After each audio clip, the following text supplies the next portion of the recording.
Christian, and today I'm looking at Mark chapter 8, starting at verse 11. The Pharisees came and began to argue with him, seeking from him a sign from heaven to test him. And he sighed deeply in his spirit and said, "Why does this generation seek a sign? Truly I say to you, no sign will be given to this generation." And he left them, got into the boat again, and went to the other side. Now they had forgotten to bring bread, and they had only had one loaf with them in the boat. And he cautioned to them, saying, "Watch out. Beware of the leaven of the Pharisees and the leaven of Herod."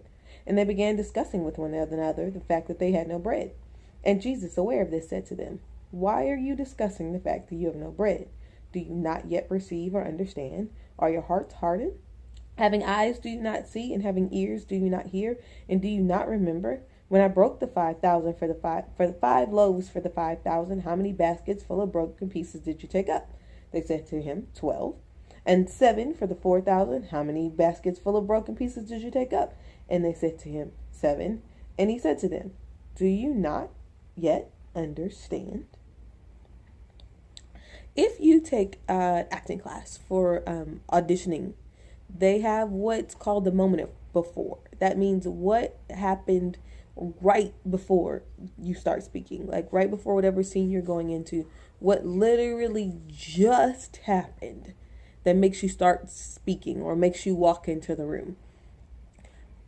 I think if we kind of look at scripture sometimes, that moment before will have a lot to do with our understanding of what it is that Jesus is trying to say to us in that moment.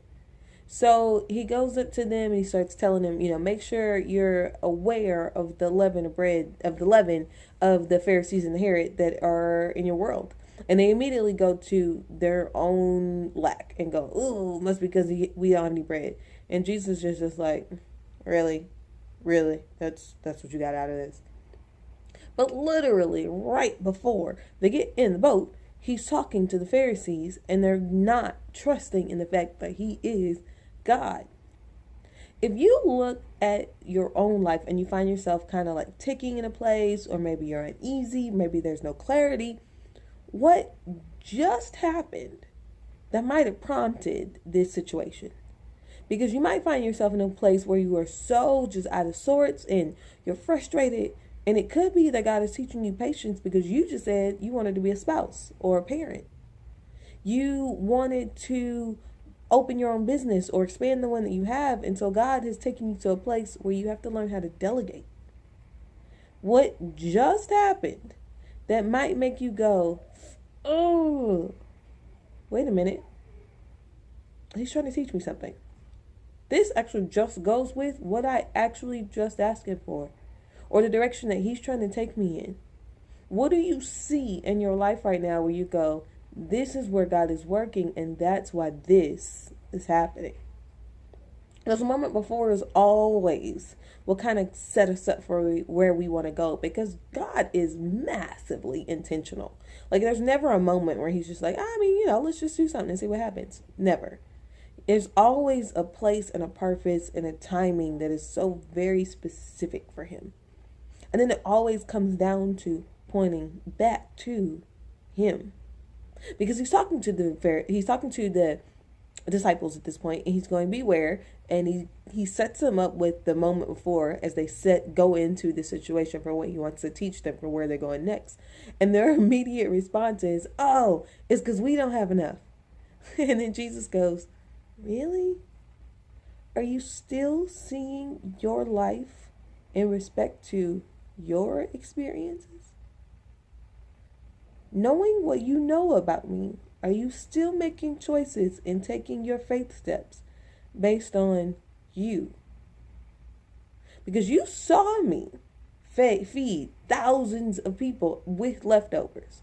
And he even asked him, like, "How much did I have left over?" And they're like, 12. "How much was left over the other time?" 7.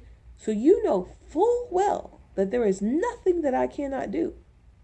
So why is it that you're still making choices based on your dreams, your plans, and your experiences?"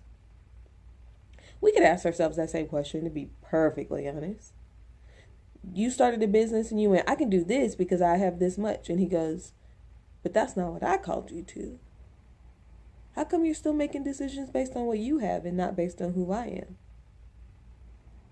If you looked at your life right now and you were like, ooh, I feel like we're moving in this direction, or God is really trying to show me this, or I'm so out of sorts in this area, what just happened, or what have you been asking God for that might be leading up to this? And where in that are you still trying to work in your own experiences? Love you.